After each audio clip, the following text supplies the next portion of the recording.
Alright guys, welcome back. Obviously a little different than last time you heard us. For one, you can see us now, there's a visual effect to it. And Matt's no longer here. Matt got in a terrible car accident, fortunately.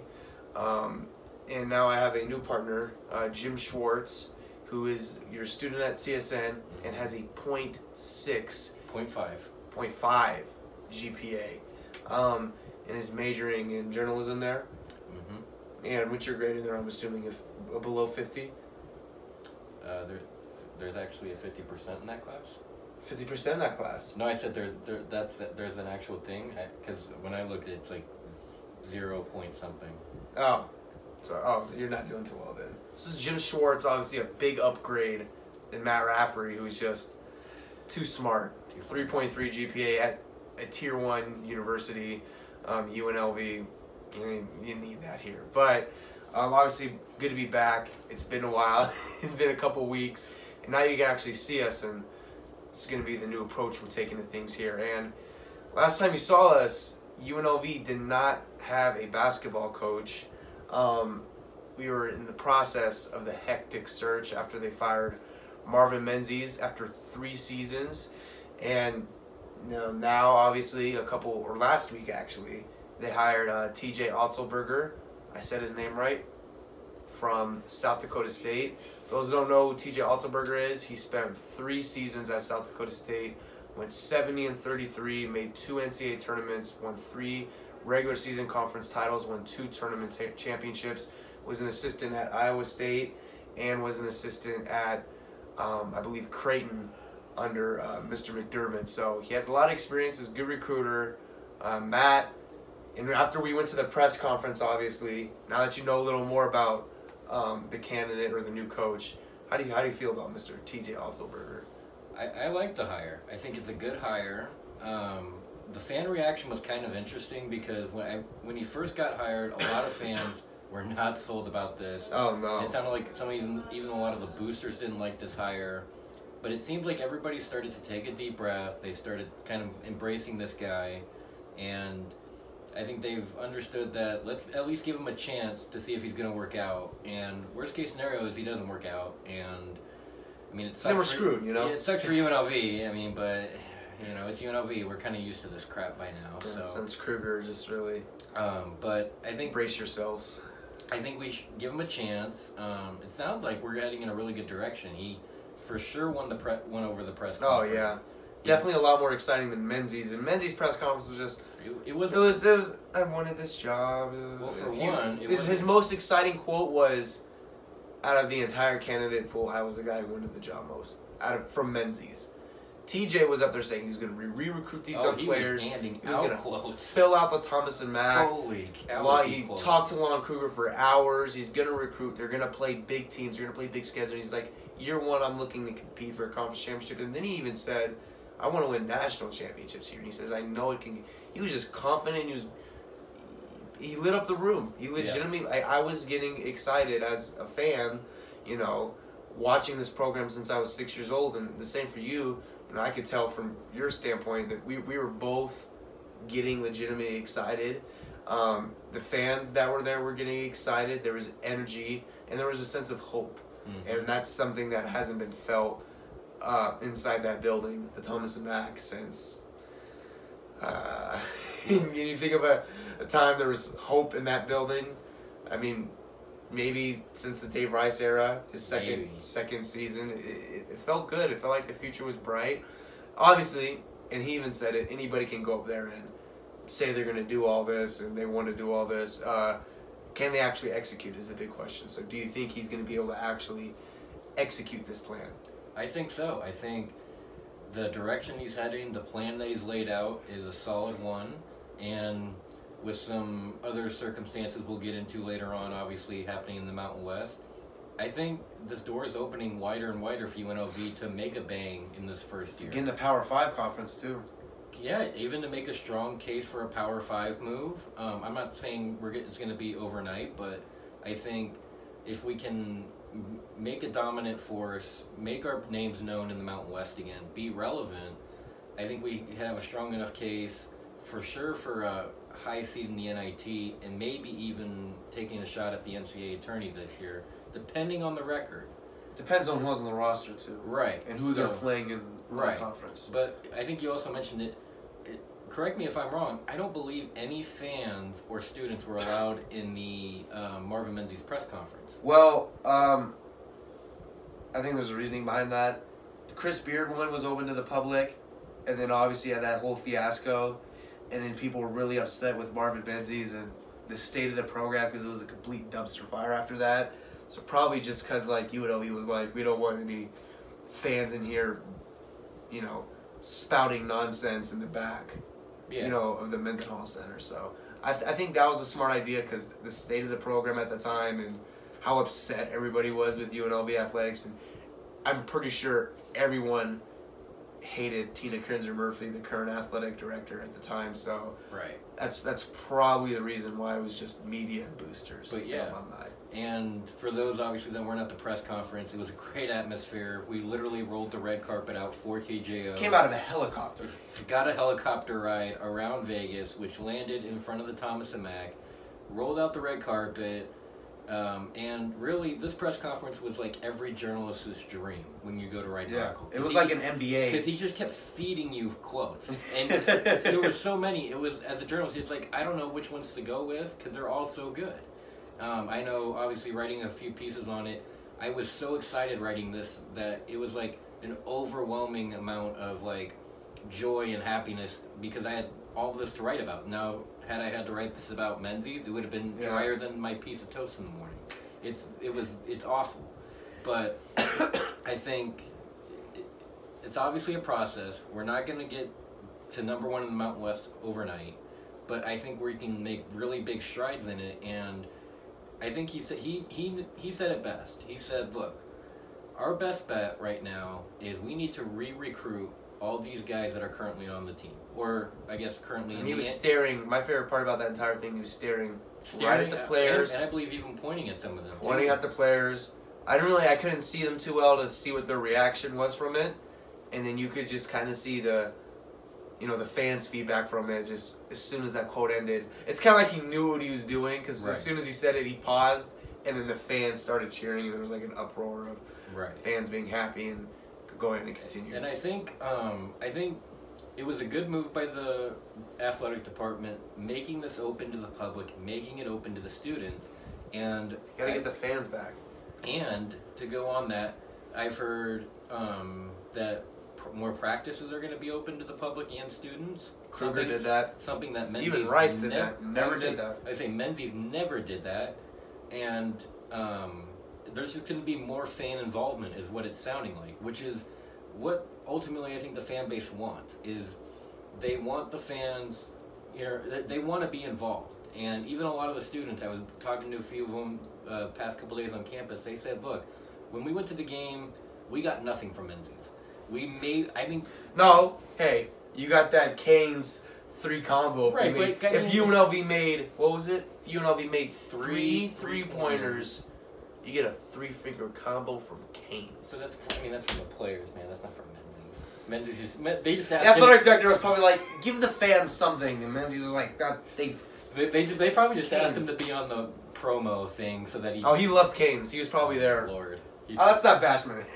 Anyways. I'm like a piece of shit for doing that. But a lot of them were saying, look, at most I got maybe a high five from the guy in his whole time here. I would never wash that hand again if I got a high five from Menzies. God, I would. I'd wash that thing so fast. But anyways, they said, like, Menzies didn't make himself visible. And this guy is the complete opposite. He even said in his press conference, I'm going to knock on every dorm room. Take every selfie. Shake every hand. If you see either myself, my family, whatever, at the supermarket, grocery store, park, whatever it may be, don't be afraid to come say hi. Hey, there you go. But, he said don't be afraid to say hi. Like, we're part of this community too.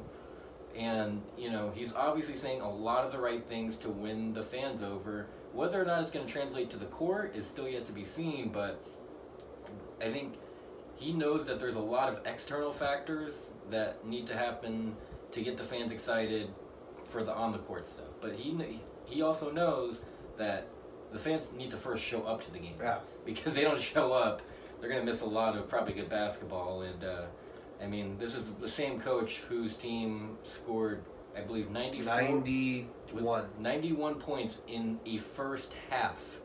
20 minutes of basketball, 91 points was scored. It's. I think I don't even know if you could do that. Menzies couldn't even do that in 2 full halves. Right. He scored. He couldn't even get. Wait, what did he get against San Diego? 53.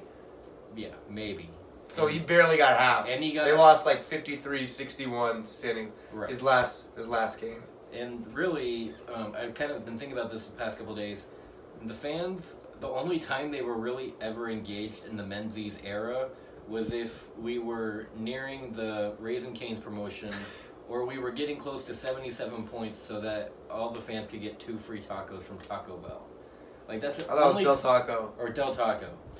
But that's the only time they ever got into the game. It didn't matter if we were winning or losing. I mean, they figured we're probably... And Desiree really tried everything, too. She tried the student lounge. She tried the Cincinnati game. She gave the...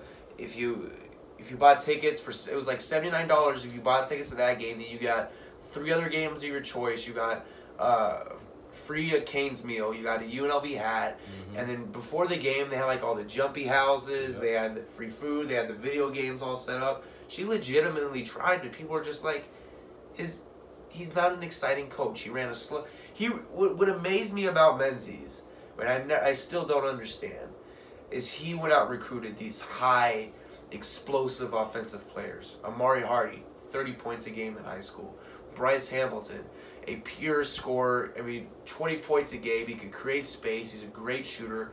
Joel Twombly, the same way. Joel Twombly could create plays for anybody. He averaged 15 points and 8 assists in high school. He played for a prep school. He wasn't like he was playing for Silverado High School down the street, you know. He was getting these high... Trey Woodbury, a lights-out shooter at Clark. He was getting these high offensive players, and then he ran a slow offense. It kept most of these guys on the bench. Like, Hardy literally had to play his ass off to get into the starting lineup this year. He was a bear. He was a bench player. Right. I was really looking forward to see Hardy. I was looking forward to seeing Hardy and Hamilton kill it this year. He barely played Hamilton. He barely even played Woodbury. And then Hardy literally had to prove himself to get into that starting 5. It just didn't make any sense to me. It wasn't exciting. That's why the arena was always empty. It wasn't exciting basketball. It was slow offense. It was lackluster defense. And, I mean, from what I know, Menzies was a great guy. You know, great person off the court, but just wasn't the best coach. And what he did in the WAC conference is not going to work in the Mountain West. No. What he did in New Mexico State is not going to work at UNLV. You can play slow and do all that, what he did at New Mexico State. And it worked for him there. But it's not going to translate here at UNLV. And it obviously didn't. He went 48-48. And no good wins. You know, he probably would have made the NIT his second year, but completely blew that. They were 19-7, and it just looked like him and the team choked. They finished the year 1-6 and finished 20-13 for the year. With TJ, you know, he was an assistant under great coaches. He was a proven winner at South Dakota State. He has a great offense, fast pace, and right now, he's doing more work than I've seen Menzies did in a while. Yeah. He's out here offering guys. He went into an in-home visit with Julian Strother, which is probably one of the best 2020 prospects in the Vegas or even the West Coast. He got in the top 8 for Isaiah Corchell, who's a 4-star big man at Bishop Gorman High School. He got a commitment today from a lights-out JUCO shooting guard, Jonah Antonio. He offered that other guy, what's his name again, the South Dakota State commit? Caleb Grill. Yeah. Caleb Grill, the South Dakota State transfer now, Jenkins Jr., who averaged 20 points a game, I believe, and shot 45% from 3 on 7 attempts. That is outstandingly good.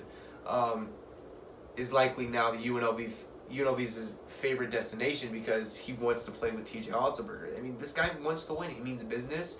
And also Mark Anderson, probably one of the best reporters when it comes to UNLV athletics, reported today that, or not today, I saw it yesterday, that 2 Power 5 schools are likely going to come to Vegas to play UNLV. And also, UNLV has a road game next year scheduled against Cincinnati. So he seems like he wants to play competitive. Right. And that's what UNLV needs. That's how you're going to get people back in the seats. You're going to get people back in the seats playing a high, fast-paced tempo offense. You know, that's what people want to see. They want to see big names come to the Thomas and Mack. I'm all in. I mean, I'm 100% sold on him. I wasn't really when the rumor first came out that he was going to be our next head coach. I was like, you know, this is another Marvin Menzies. But as you get to know him more, I don't remember being this excited with Marvin Menzies in the first week. Right. So, Desiree did a good job. She didn't listen to fans like me and Matt get in her ear and saying Mike Miller and whatever the candidates that were available were. And you know, I think that she made the right hire, and I like the contract terms. 5 years, $6.5 million, and she did a lot better than Tina Krenzer Murphy did. So if he had a really good year this year, let's say, his buyout, a school would have to pay UNLV $4.5 million just to hire him. So it's going to be very tough for TJ. He's pretty much locked in Vegas for his 5 years, and obviously if he does good after those 5 years, he's gonna get a bag from the UNLV athletic department unless we do another Lon Kruger, which, yeah, will we be surprised if they do another Lon Kruger?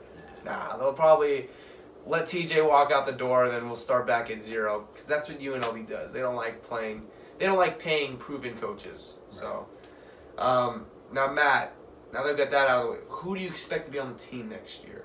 Do you think, to me, I think Hardy's going to be back. I mean, from what I've seen, it's just all signs are pointing to him staying. I think Hamilton's going to be back. I think Joel Chwambe's out the door. I think Joel Chwambe was a Menzies guy. He's not interested in playing for this new TJ guy, and it sounds like he's off the UConn. I think Mbake John will be back. I think Chekna Dembele will hopefully be back.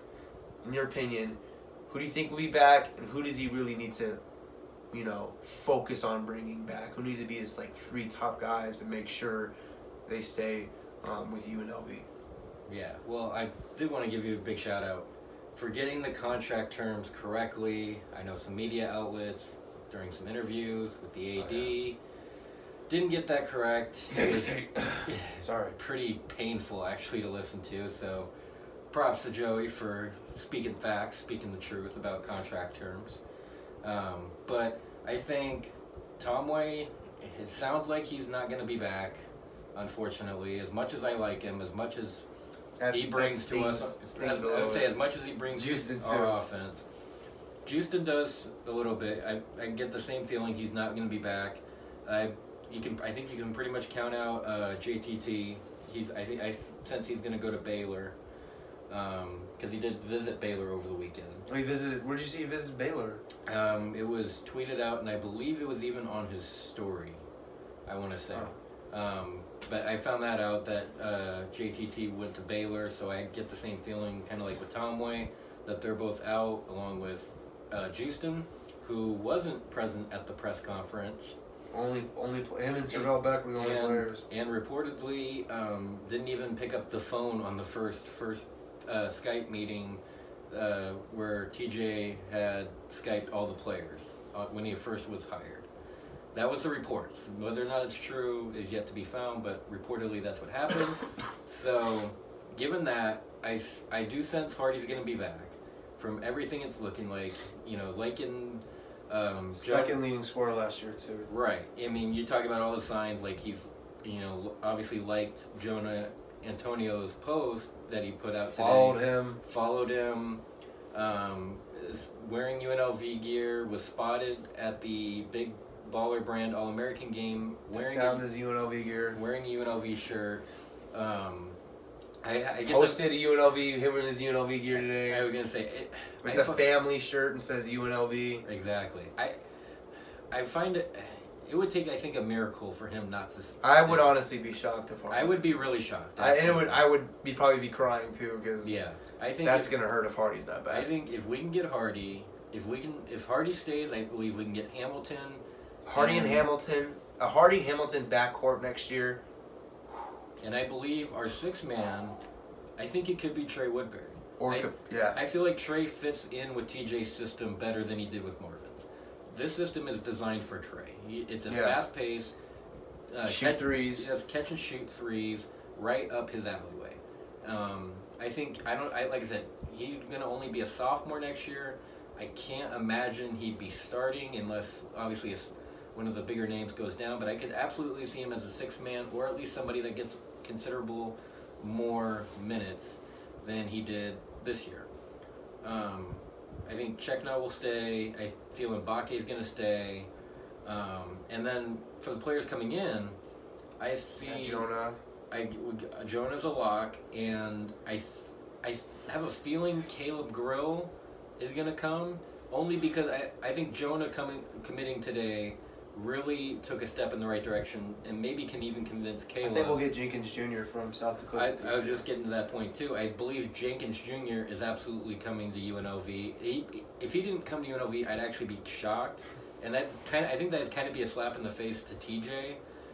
I don't know how he'd feel personally, but I know if I was the head coach and the player that I recruited at my former school all of a sudden, decided to transfer, put us in his short list, narrowed us down, said we're probably the favorite, and didn't come play for me still, I'd kind of be a little pissed off. I'd be like, dude, what the heck?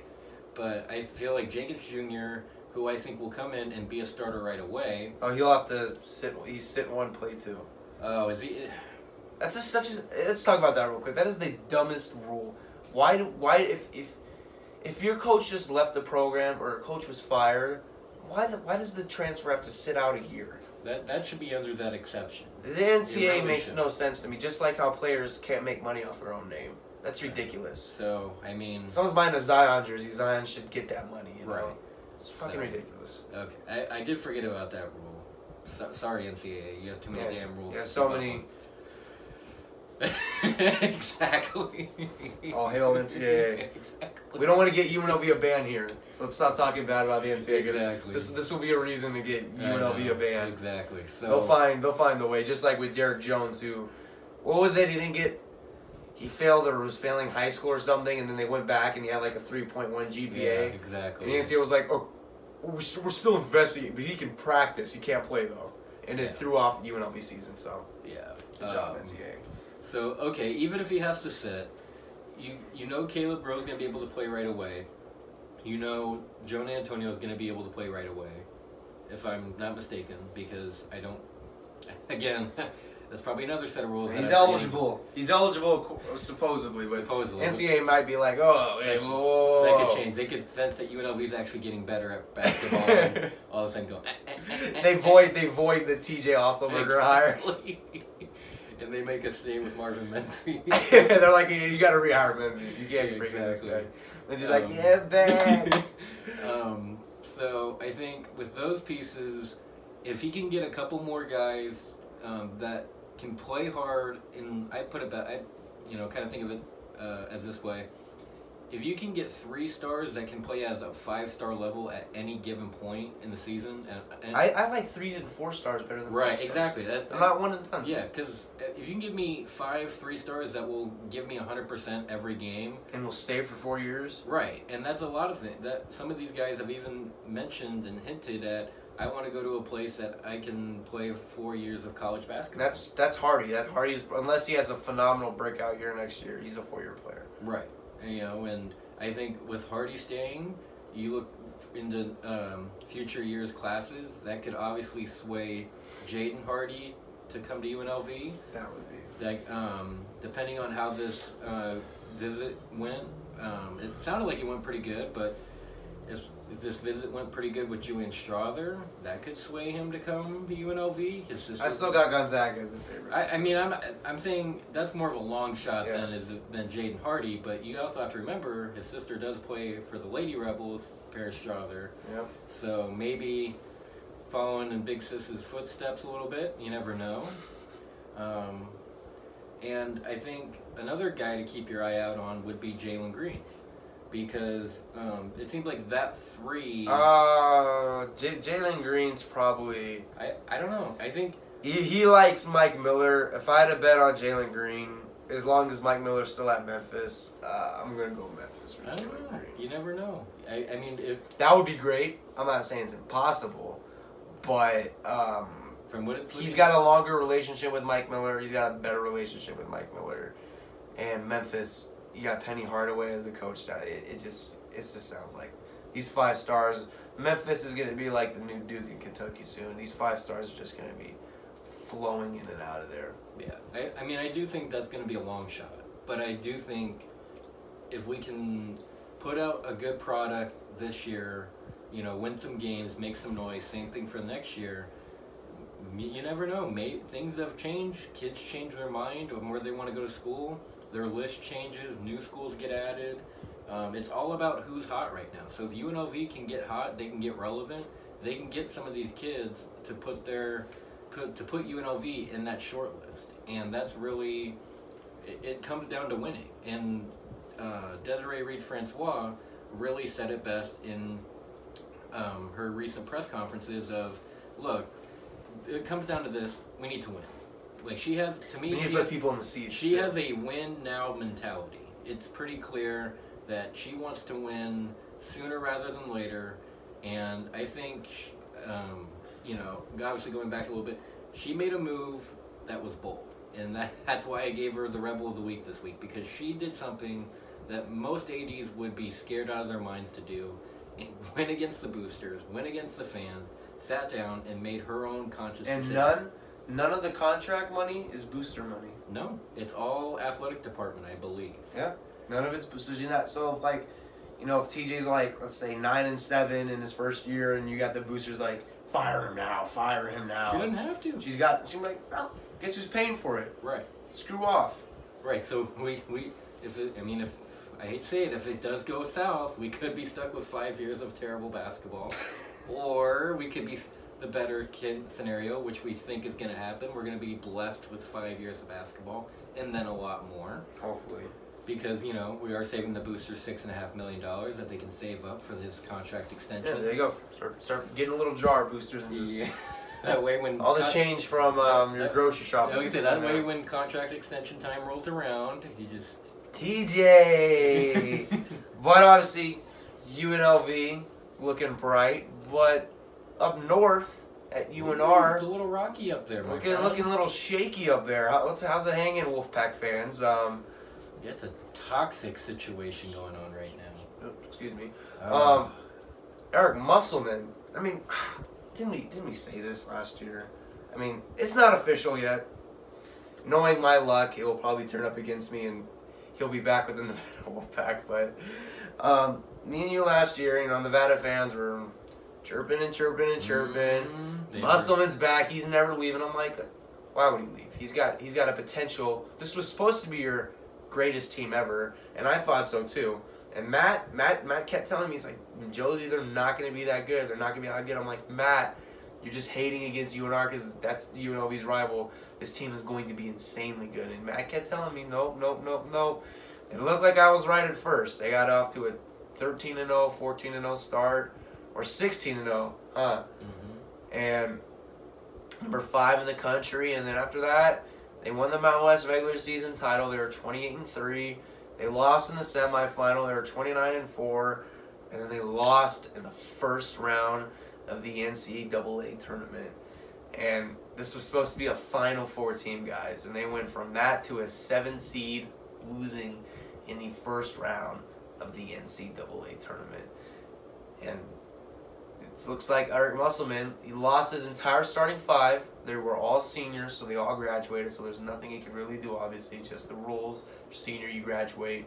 Your collegiate basketball career is over unless you have a grad transfer option, which none of the players didn't. And he was in a meeting today with Arkansas, and it looks like right now, earlier it looked like it was a 95% chance. Now I'd put it down to a 70%, but I still feel very confident he'll be their next head coach, Arkansas. And now Nevada, you lose your best coach if he does end up leaving. You've lost all your best players. Where do they go? First, do you think it would make sense for Eric Musselman to stay? For me, no. You lost your starting 5. You can get paid 3 times more going to Arkansas. You have a better roster. Why would you stay? Yeah. You get more money, better roster, better opportunities, a better conference, more winning. Nevada, shitty city. Reno, sorry. I mean, it's just the truth. You don't have the talent there. I mean, Why would you stay? I mean, what, you have Lake Tahoe an hour away? Is that going to be the deciding factor for Eric Musselman? I just don't see why he would stay. But with that being said, what do you think Nevada? What direction should they take? I mean, should they just throw the basketball program?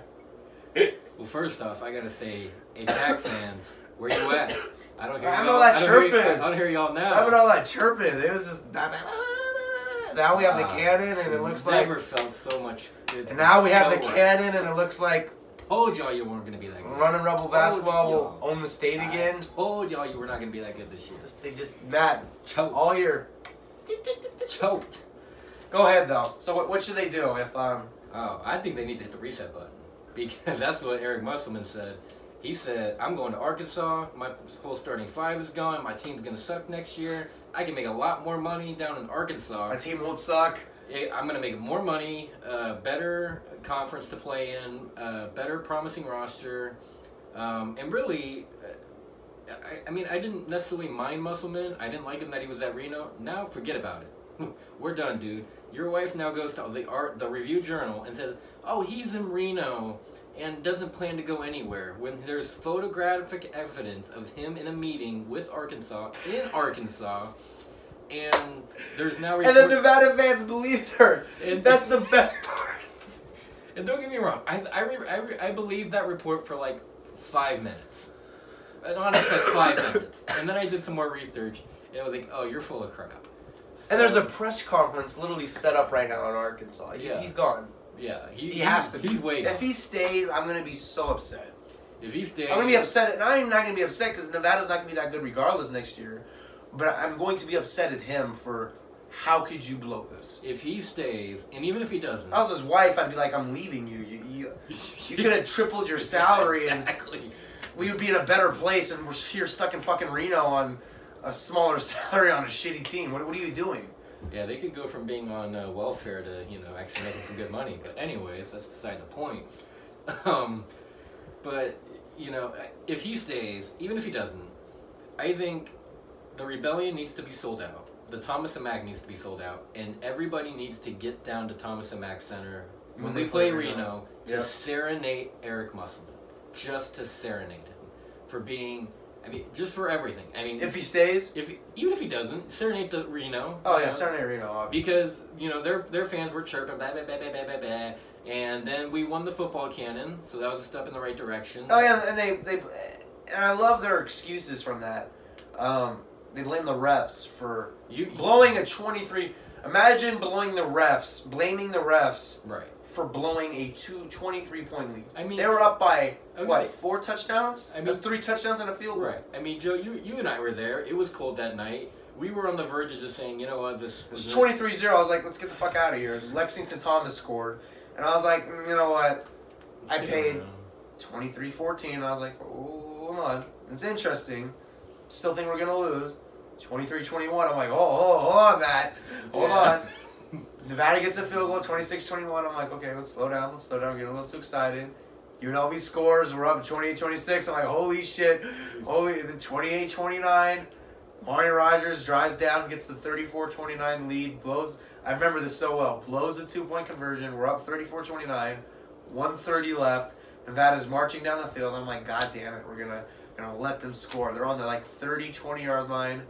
Their quarterback, Ganji, I think his name was, drops back, rolls. I believe the pass was tipped, intercepted, game over in Nevada. What do? They blame the refs. Yeah. You're up. Hey, it's not like you're up 23-0. But anyway, you weren't up 23-0. Get back to the point here. Won the football cannon, and then all we heard in basketball, you guys can't talk about championships because you weren't alive. Nevada's going to the Final Four.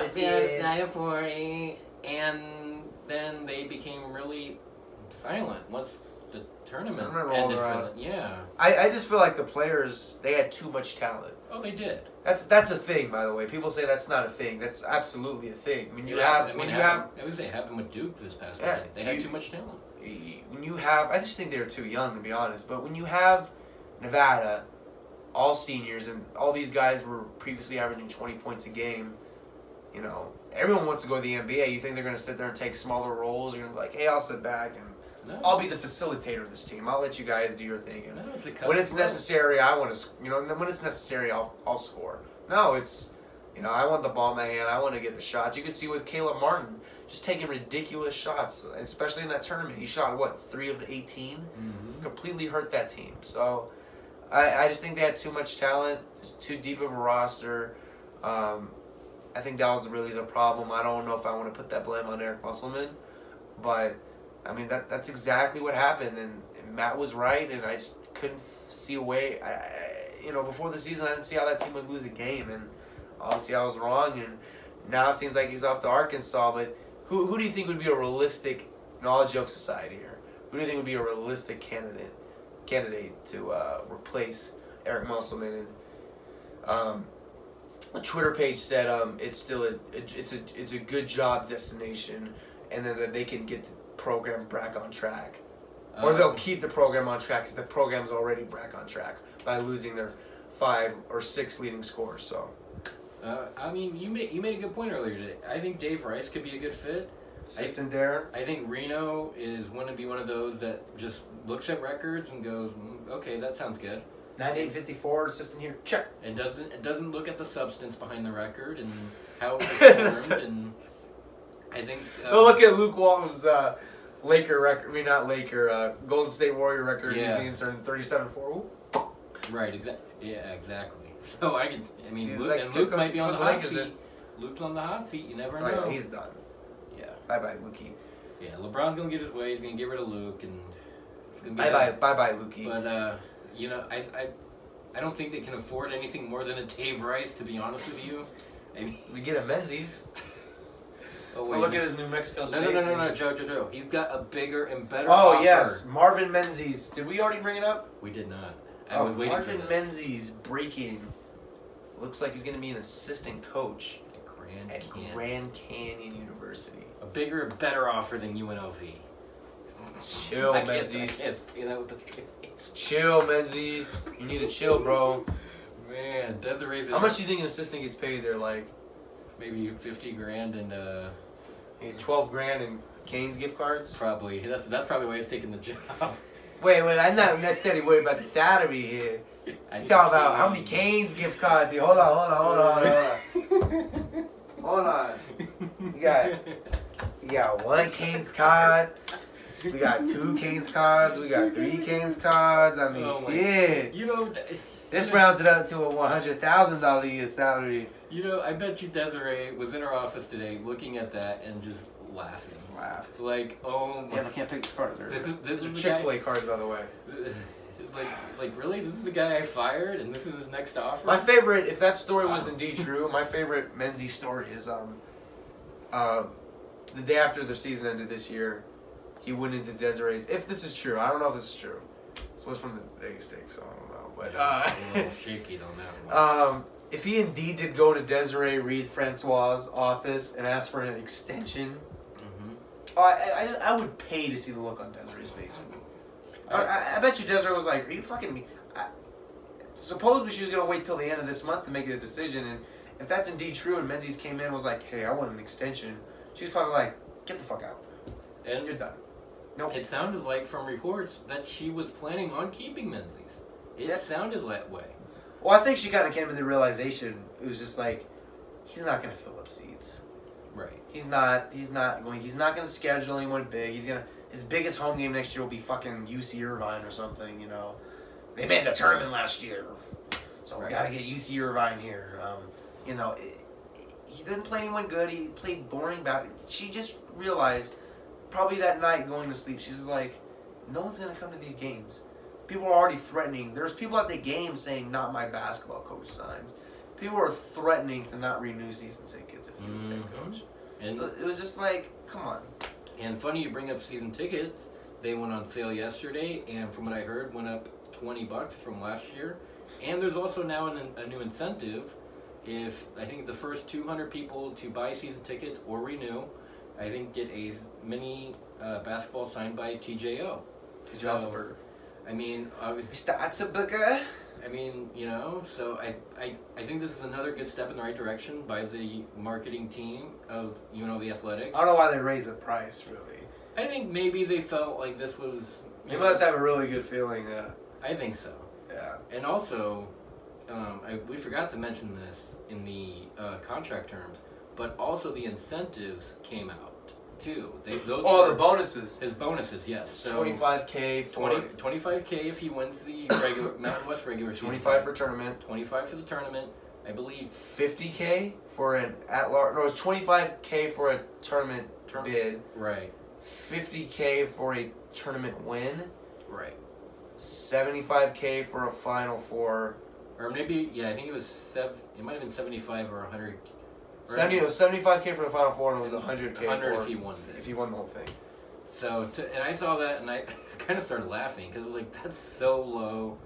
Those are tiny bonuses. Like, come on. If you win the entire thing, you win the national championship, you're telling me your bonus is $100,000. I mean, to us, that's a lot, but as a coach, that's like... Right, it's like 3 Chick-fil-A gift cards. Coach K, I think Coach K probably makes like $100K bonus for making the tournament. Like, I think Coach K gets a $100K bonus for wiping his ass. He probably does. And Calipari for sure does now after that big. I got a lifetime contract. Yeah, exactly. There's Duke officials in the shitter with them, just handing him money after. Coach K's probably laughing at this bonus. Like, really? This is what this guy gets. If he this guy gets. Oh my! And he's like, I go to the Elite Eight. I get to go to the Elite Eight every year and lose. And I go to the Elite Eight and not even think about it. Yeah, poor. What's ESPN gonna post about now that Zion's eliminated? They're probably gonna. LeBron's out of the playoffs. No Zion. What are they gonna post? You know what? Yeah, I got it. They're gonna post all their projections on either where Zion's gonna go. You see what Bleacher Report uploaded the other day? No, I don't really pay attention to Bleacher. You want to see this? My favorite. They gave a top 5 destinations where Zion would best fit. Let me guess. The Lakers, New York Knicks, the Bulls. Knicks were 4, but guess who was 2? Guess who was ahead of the team that was probably going to have the number 1 pick? On the 2 spot was the fucking Lakers. They think the Lakers have an actual chance not only to win the lottery, not only to get Zion, but to actually think it would be a good fit. Yeah. I mean, they're going to have to trade LeBron. That's the bottom line. I think Magic. We're getting off topic here. I don't really give a shit. Magic Johnson may be one of the clueless. Correction, is the clueless executive president or whatever in NBA, in the NBA right now. All I'm saying is I'm glad my team got Ballmer. Clippers. We have less talent, and you're a 5th seed in the West. We are making noise, taking names. You guys might be a 2nd round team this year. But back on topic. So, let me pose this to you. It obviously sounds like you believe that these are too low of bonuses. What would you have set the bonuses at? Oh, it depends the funding. Let's say money's not an issue. Money's not an issue. Right. Let's just for this segment. I'd say I'd go 50K. 50K for a regular season championship. Regular, okay. 75K if you won the conference tournament. Okay. 125K for an got the tournament at large bid. Final Four appearance. 250, 200. Okay, and then if he wins the entire thing. If you win the thing, you gotta give the guy like $500 to $1 million bonus. That's kind of what I'm thinking. 500K, not 500 million. 500K to $1 million bonus. That's what I'm thinking. I'm thinking 500K if he wins the whole thing, 250 for making it to the Final Four, I'd maybe go 150 if he got the at-large bid. Being in the Mountain West, that's a tougher feat than maybe being in the Big 12 or the Big 10 or whatever. So I'd give him probably 150. What would be an at-large bid, like top 5 seed? Just if he makes the tournament as an at-large. So didn't win the conference tourney, but had the resume to still get in. Yeah. I'd give him like 150K because that's pretty tough coming from the Mountain West. And Nevada did it. Ooh, shit. Nevada also had piled up wins. I mean, the committee's like, we really can't leave Nevada out. We're kind of stuck here. There's some good teams. Like that's how. I mean, and we were both saying it all year. The only way the Mountain West was going to get more than one team in the tournament is if Nevada didn't win the tourney. I think the past 2 years they made Nevada purposely lose. Right, so that they could get another team in. Go ahead. But anyways, so 150 if he gets an at-large bid. I think you give him $100K. Now I think you can give him $50K for the regular season. Pay attention, Desiree. I think you give him $50K for the regular season, $75 if he, let's say, didn't win the regular season, but he wins the tournament, the conference tourney. But if he wins the regular season, I think if he wins the tournament as well, you give him $100K. Because that's pretty tough. It's tough to win the regular season and your conference tournament. Oh, yeah. A lot of teams win one or the other. Not a whole lot are winning both. So I think if he can pull off both, that should be $100K. So, I mean, I think that's a reasonable expectation, only because the more you win, the more money that comes into the program so that you can pay him. Yeah. You know, that's the thing, is like, that's why Duke can pay Coach K whatever they want. Kentucky, same deal. Kansas, all these other top schools, they can pay these coaches ridiculous salaries because they're making it. You know, they're making NCAA tournament appearances. They're making Final Fours. They're, you know, bringing money to the school. Boosters are obviously making money on it, so they're able to put in more. So it's just a process. And I'm not going to say UNLV's going to get there year one, but I think the more we win... I'm expecting a national championship year one for sure. God. Let's not get ahead of ourselves here now. I'm expecting us not only to win the national championship, I expect the NBA to give us a 4 seed in the NBA playoffs, and I expect us to win the whole thing. That's not even possible. It's got to be possible, or you're fired. What are you talking about? Well, you hear it first, guys. Joey G here. Let me be the athletic director. Championship or bust in the Set first the bar year. high. Yeah, it goes to the Final Four, doesn't win it. Fuck out of here, you're done. What? I went to the Final Four my first year at a mid-major school. Nope. Gone. You're done. You didn't win it. Excuses. Or even wins the national championship. Nope. I still don't like you. Exactly. Never really liked you. I was just trying to find an excuse, and you still somehow won it. Got to get rid of you. Exactly. You just have a punchable face, and I know if you're here any longer, I'm just gonna. So, just gotta let you go. I'm gonna bring back Menzies. God. But so what do you think? Let's say he keeps Hardy, keeps Hamilton, Menzies comes as an assistant, right? Okay. All right, you get Hardy, you get Hamilton, you keep Jong, keep Woodbury, and he gets a couple solid recruits. I'm not gonna be like he gets some 5. He gets a couple good recruits for next season. What should be a realistic expectation for the athletic department evaluating and watching TJ Altenberg as a fan too? How should the season finish? Should he use 20 wins, NIT, 15? You know, this year he gets a pass. What should his expectations be this season? I think if he keeps Hardy and keeps a lot of these core guys, everyone I said, everybody. I think if he keeps everybody you said, brings in some more decent recruits, more guys like gets a solid coaching staff. Yeah, like more kids like a Jonah Antonio. Hopefully Caleb Grill will, like I said, commit to UNLV. If you can get some of those kids to come in, I don't think 20 wins is necessarily out of the question first year. A struggling Mountain West is going to help. I think 20 wins could be enough to get them in that top 3 pool of the Mountain West. Now, obviously, I think Utah State's going to be the favorite and the front runner to win the Mountain West. But I think if they get to 20 wins, and I'm not saying like that's the maximum they're going to get to. They could certainly exceed 20 wins, depending on what's going on, depending on the culture. If the guys really click right away, they could maybe even get more than 20 wins. That'd be awesome. I would be even ecstatic if they just had a winning season for once, and showed promise. Had one last year, Matt. 17-14. Come on. I mean, an actual winning season. It's a winning season, Matt. It's above 500. That was that's like a terrible winning season. Matt, they beat BYU off a buzzer beater. That was our best win. BYU. How did we not get into the tournament? How did BYU suck last year too? How are we not a 1 seed after beating BYU? We're a 1 seed on a neutral site. Yeah, we were a 1 seed in the sitting on your couch tournament. Big time 1 seed on that one. We're a 1 seed on the college basketball invitational. I don't even think we were Southern Utah was good enough to get into that. We weren't. Right, exactly. So I think with those guys, with everything in place, I think we could get to 20 wins, maybe even more, and I think we would be a legitimate contender to give Utah State a run for their money in the Mountain West. Mm-hmm. And I think if we do that, I mean, I don't want to get ahead of myself here, but maybe based on where the committee is next March, they might say, you know what, UNLV, you got a decent record. You've shown you can be competitive with the big dogs. Obviously, having those Power 5 schools in the non-conference schedule is going to help. You know what? We're going to give you a chance at the tournament. Hopefully. You know, and I think... If not, they'll at least be a top... Oh, a top NIT team for sure.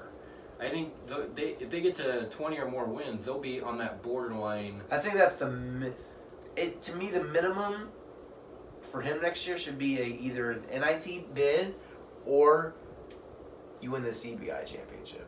Yeah, I think that's reasonable. I think that's a reasonable expectation. If he doesn't keep these guys, then obviously we'll lower the bar here. But if you get Hardy, Hamilton, Jean Dembele, that's a good roster. Bring in a couple good recruits in a crumbling Mountain West conference. You schedule a couple good games. You should. I think the minimum expectation should be an NIT bid, or you win the CBI championship. Eric Musselman did it in his first year at Nevada. He won the CBI title, and that team won 9 games the year before. There's no reason why T.J. Otzelberger can't come in here with his fast-paced offense and at least win the fucking CBI championship. You know. Now let me ask you this. What do you think wins as far as number of wins where do you see this team if everything stays in place the way you said? It all depends on the schedule. If they indeed do have the 2 Power 5 teams coming in, I'd assume they'd win 1 game. I'd say they'll be both home games. Yeah, they'll win 1. They might get both. You never know, depending on the Power 5. Yeah, depending. If it's like Oregon State and fucking Power 5, you never know. Mississippi State, then sure. Yeah, you'll get both wins for sure. Power 5. Yeah, that's also going to look good on your resume. And you have the road game against Cincinnati in a crumbling Mountain West. UNLV being UNLV, I'll say 23 wins. 23 wins. No. 31 games, 23-8. Now, do you think... Fair. 23-8 is a fair... So, let's say 23-8. Do you think that's enough to get them in the tournament? Do you think Depends on who they beat. Okay, so...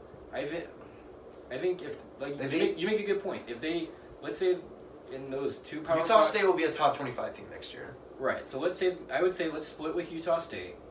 They beat one of the Power 5s. If they beat one of the Power 5 and beat Cincinnati. That won't happen. Let's say they beat one of the Power 5s at home. They beat Utah State. They get a couple. They have one of those mid-major good schools in non-conference play. They had a couple of those wins. They got a couple of those wins in the Mountain West tournament.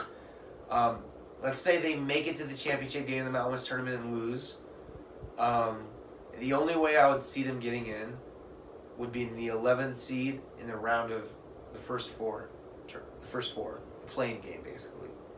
I think that's that's the only way they'll get in if they don't beat these big schools and win the Mountain West tournament next year. That's fair.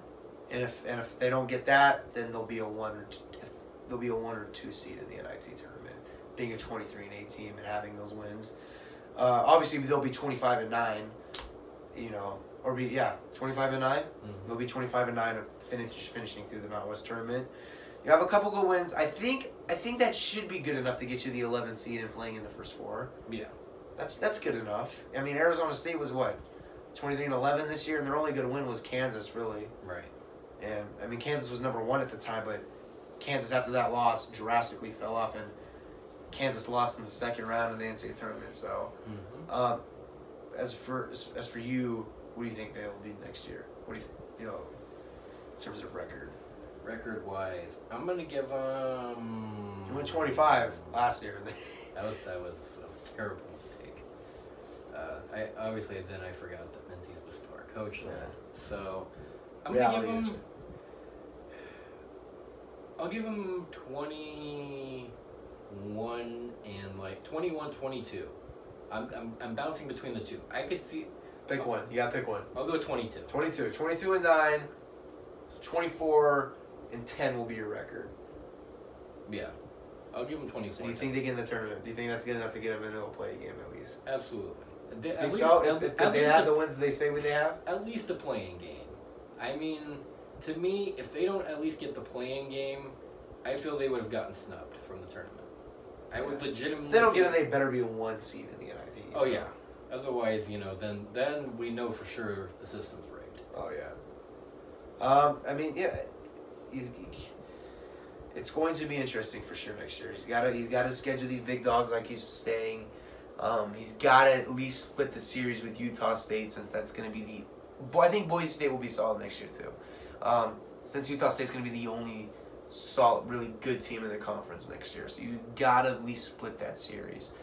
But other than that, it's looking good, and I'm going to say there'll be an NIT team next year. I don't want to go as far as saying an NCAA tournament team and get my hopes up, and I'll be pleased with an NIT because it's progress. That's his first year, and he got to the NIT tournament. So, I mean, we'll see, but it's looking good for UNLV, and I think T.J. Otzberger was an outstanding hire for the program. Absolutely. So that wraps up episode 1 of the new YouTube setup.